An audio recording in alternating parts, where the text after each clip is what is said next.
Hey guys, this is Rob from Classic Car Living. Are they trying to ban our classic cars from being on the road? In today's video, I'm going to go over all of the different rules and regulations that different states are doing across the US to limit the time that we can put our classic cars on the road. Let's go check these things out because you need to be informed. So take a look at this car. It's meticulously maintained, driven maybe 1,000 miles a year, and loved like a member of the family. But depending on exactly what state line you cross, this car is either a prized piece of rolling history or an illegal, unregisterable piece of environmental contraband. For years, the classic car community has whispered about the end of the hobby.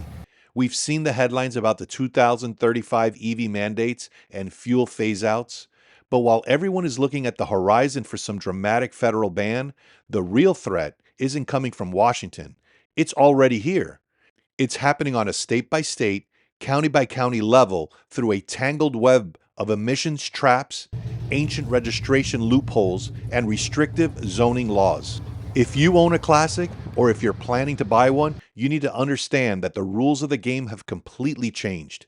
Today, we are breaking down the state of classic car laws in America. From the states trying to price you off the road, to the hidden fine print that can get you a ticket just for driving to work, to a major legal battle backed by Jay Leno that might just save the entire hobby. To understand how classics are getting caught in the crossfire, we have to start with the concept of the crossfire states. These are places where classic cars aren't being banned by name, but they're being choked out by blanket environmental legislation designated for modern daily drivers. And it all starts with California and CARB, the California Air Resources Board. Under federal law, California is the only state permitted to set its own stricter emission standards, and other states can choose to adopt them. Right now, more than a dozen states legally follow California's lead. If you own a pre-1976 car in California, you're fine. It's exempt from biannual smog checks. But in 1997, California froze that rolling exemption at the 1976 model year.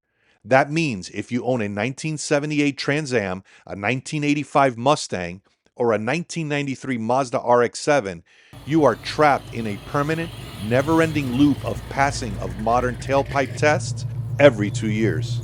And here is where the trap snaps shut. It's not just about what comes out of the exhaust pipe.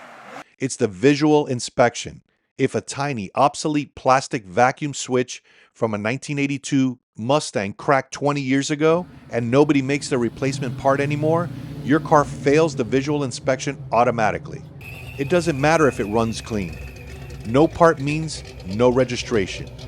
No registration means your classic is reduced to an expensive garage ornament. When California keeps these rules frozen, the states that copy their laws pass that exact same stress down to car guys in New York, New Jersey, and New England. We're seeing an entire generation of Radwood-era cars, the 80s and 90s classics that kids today grew up dreaming about, becoming nearly impossible to keep legally on the road in these zones, purely because the replacement emissions hardware simply no longer exists. But wait, you might say, my state offers historic or antique plates. That bypasses the emissions test. Yes, it does. In almost every state, getting an antique plate is cheap. It waives the smog check, and it can even waive safety inspections. But what the DMV gives with one hand, the state legislation takes away with the other. This is Act 2 of the classic car squeeze, restrictive registration. Let's look at the actual fine print of some of these states, because if a law enforcement officer wants to be strict, the wording is heavily stacked against you. Take Virginia, for example. Virginia has some of the strictest enforcement of antique tag laws in the country. By law, if you run antique plates, you can only drive the car for club activities, exhibits, parades, testing, or pleasure driving within a strict 250-mile radius from your home. The law explicitly states you cannot use it for general daily transportation, driving to school, or commuting to work. If you get caught driving your classic to the office on a beautiful Friday morning, you are technically violating your registration and face a fine. Maryland, no daily transport or commercial use. Pennsylvania, occasional use only, defined as no more than 1 day per week. Illinois, winter restrictions, primarily exhibition use only. For the everyday owner who just wants to drive their classic whenever the weather is nice, these registration laws turn you into an accidental outlaw. The state treats your car like a museum piece, not a functional machine. Now let's talk about the future threat, the one that doesn't have a statewide mandate, but a localized citywide shutdown. This is the concept of low emission zones or clean air zones. If you look across the Atlantic to Europe, cities like London have implemented what they call ULEZ, ultra low emission zones. Automated cameras scan every single license plate entering the city center. If your car doesn't meet modern Euro emission standards, you are automatically mailed a massive daily fee for just crossing the boundary. For years, American enthusiasts said, that could never happen here.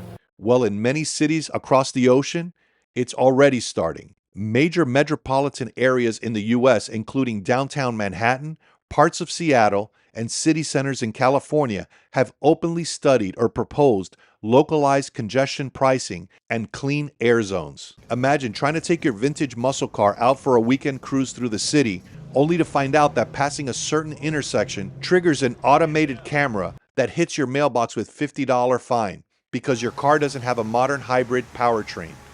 It's a highly effective way to ban classic cars without ever actually passing a law that says the word ban. By creating high tariff zones, cities can effectively make driving a classic car cost prohibitive for the average enthusiast. All right, so here's the good news. The classic car community is fighting back. They're not rolling over.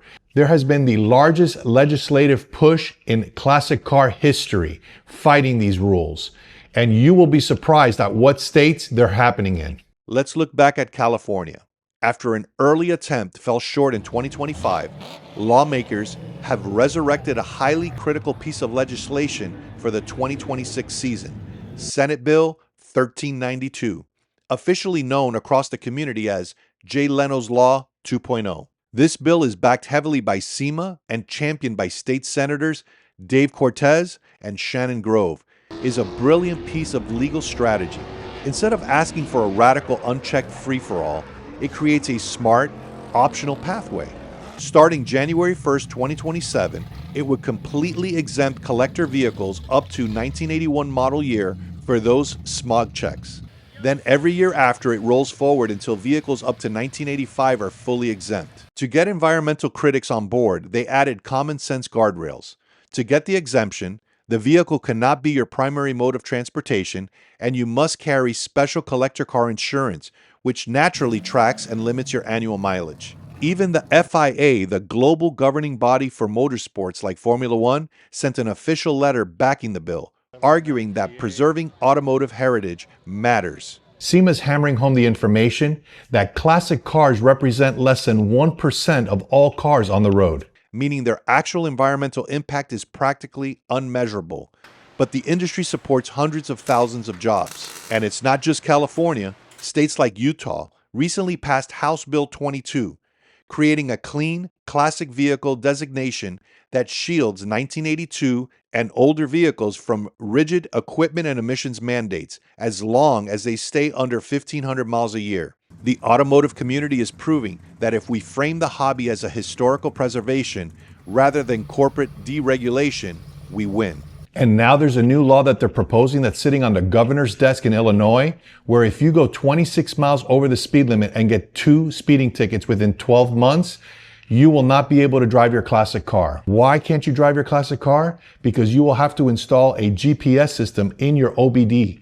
Well, guess what? Classic cars started in 1997 with an OBD. So if you have anything older than 1997, you won't be able to drive your classic car. The future of classic car hobby isn't going to look like a total blackout. It's going to look like a compromise. We will likely see more states adopt rules like Utah's or California's proposed Jay Leno's Law, giving us total freedom from archaic parts matching inspections, but requiring us to prove that these cars are driven sparingly, preserved passionately, and treated as the living history that they are. The biggest threat to our hobby isn't the law itself, it's apathy.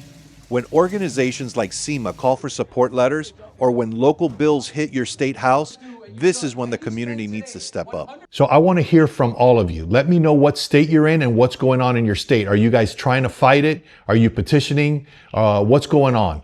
Leave everything in the comments and let me know, because we all have to stick together to keep this hobby going.